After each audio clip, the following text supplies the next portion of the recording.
Vietnam. Mis me üldse teame Vietnami kohta? Ma tean seda, et paljud minu riided on tehtud Vietnamis, ma tean kuulsat lauset Good Morning Vietnam ühest filmist ja siis ma tean veel ka loomulikult Vietnami sõda. Selleks, et sellest sõjast paremini aru saada, tulin ma täna siia Vietnami sõjamuuseumisse, et saada selles asjas ikkagi selge sott.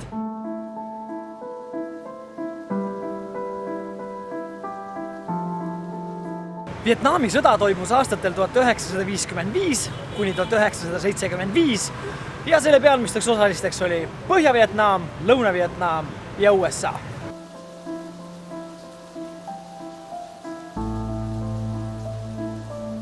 Põhjus siis, miks Ameerika hakkas tõmblema Vietnami sõjas, on väga lihtne. Nende arust oli tegemist doominoefektiga, et kui langeb Vietnam, langeb kogu Kagu-Aasia kommunismi ohvriks. Põhja-Vietnam oli siis kommunistlik ja Lõuna-Vietnam oli nii-öelda siis demokraatlik.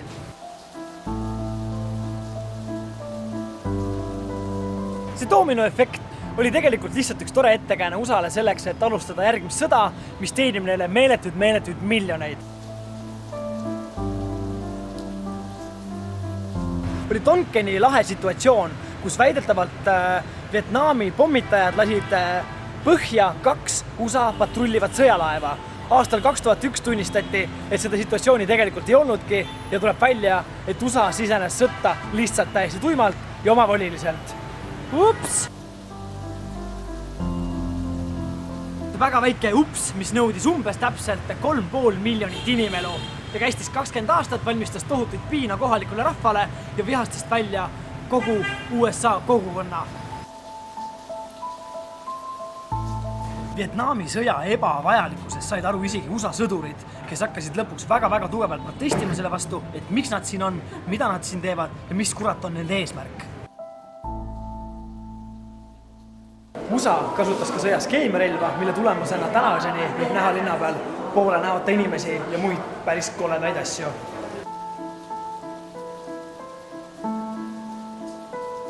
Ja loomulikult üks hetk, kui kogu maailm hakkas aru saama sellest, et see, mis USA Vietnamis korraldab, ei ole ikka päris õige, et see on natukene liiga julm ja kole, siis USA tegi sellise kavala lükke, et ta saatis Vietnami sõjaväearstid, kes hakkasid siis kohalikke haigeid ja vanu väeteid ja lapsi ravima. Geniaalne! Lõppkokkuvõttes Vietnami sõja tegelikult võitis Põhja-Vietnam, kes lõpuks ka siis annekteeris Lõuna-Vietnami ja Vietnamis sai kommunistlik riik. Kui Vietnami sõda läbi sai, siis lubas USA, et aitab igatepidi nõu ja jõuga Lõuna-Vietnami põhja kommunistide eest, tangi vastu nii-öelda, aga USA järgmine kongress ei teinud sellest väljagi ja ei täitnud oma kokkulepet.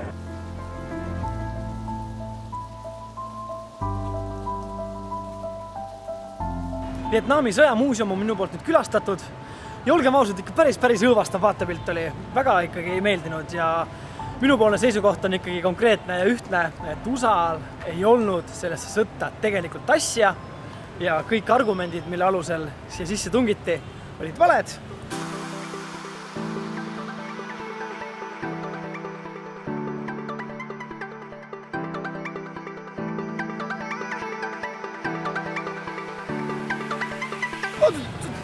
Oot, mis jama see nüüd on? Kaarli kirik, keset Ho Chi Minhi. What?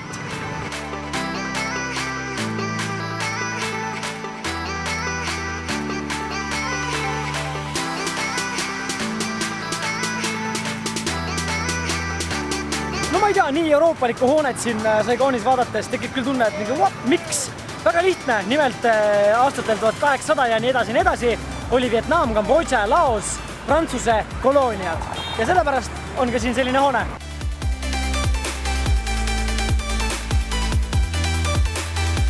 Saigooni Notre Dame'i kirik ja postkontor asuvad teineteisest üle tee.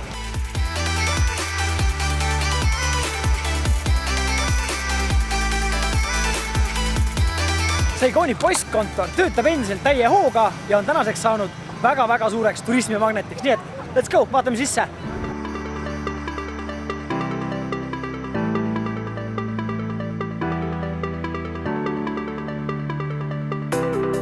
Selle päris tuusa postkontori arhitektiks ei ole keegi muu kui loomulikult Gustav Eiffel ehk siis mees, kes seisab ka Eiffeli torni taga.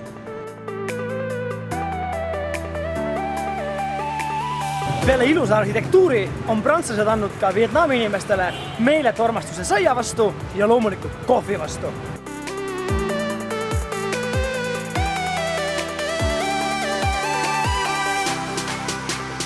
See siin minu selja taga on Vietnami presidendi palee ja valitsushoone.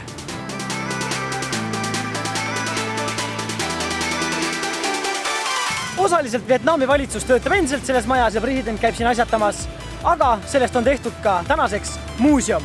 Nii et ma lähen kaen perra, mis värk sellega on.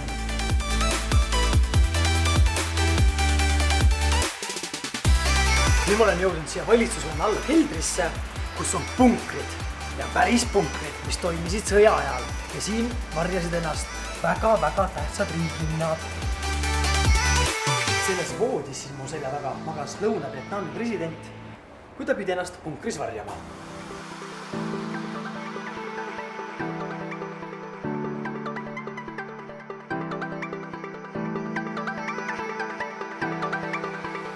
Kui teise maailmasõja lõpuks peetakse Berliini langemist, siis Vietnami sõja lõpuks peetakse Saigoni langemist. 30. aprill 1975 tungisid Põhja-Vietnami väed oma tankidega läbi nende väravate ja vallutasid selle hoone. End of war, bye bye!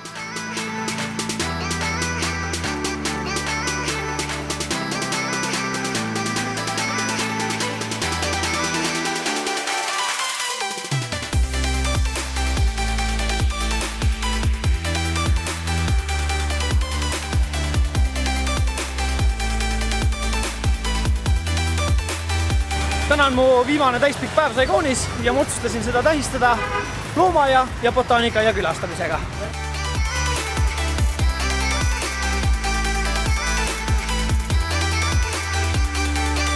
Üks asi hakkab siin kopsu korralikult üle maksa ajama, see on see tututamine. Kogu aeg tututavad. Õudne, neil on need tutud nii kõvad ka veel, et kõrvad lukus kogu aeg. Ei saa üldse rahus elada. Jama jälle.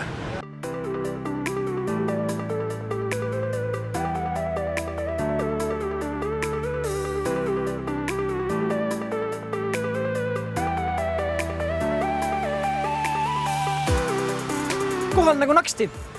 Tuleb häbiga tunnistada, et see on mu elus teine looma, et kui ma olen siiamaani jäänud Tallinna omas käinud väga hästi palju. Mul oli isegi kunagi Tallinna looma ja kuukaart.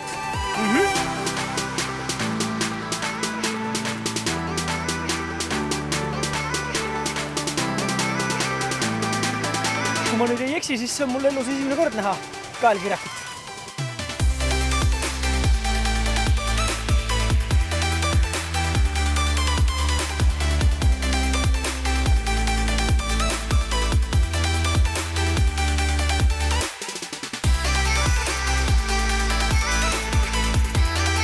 Au ja kiitust ainult Mati Kaalule, olgem ausad, siin nende loomade olukord on ikka päris kurb, need puurid asjad on ikka nagu meie mõistes ikka täitsa nõukaaegsed ja klikiaegsed, et mul täitsa kahju nendest loomadest ei ole siukest nagu vaatu kui ägedad elamistingimused neil on, vaid pigem on nagu mingi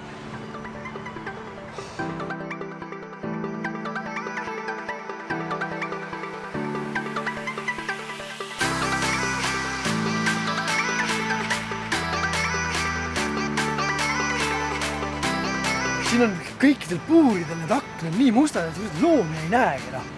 Hakkab ise pesema.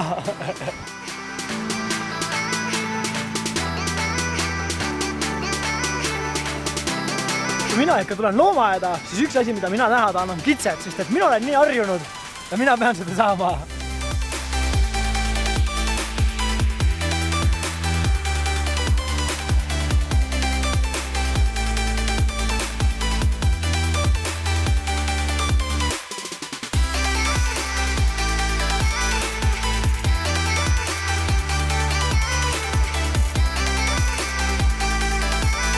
Loomaaias käidud nagu lipsti, no mis ma oskan öelda, üllatavalt väike ja vähe loomi, mulle Tallinna oma meeldib rohkem.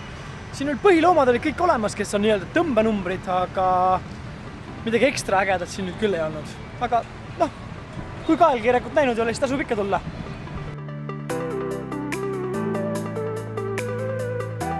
kiirustun praegu täie hooga Ho Chi Minhi kõige kõrgema hoone juurde, et minna sinna katusele ja teha sealt paar klõpsu.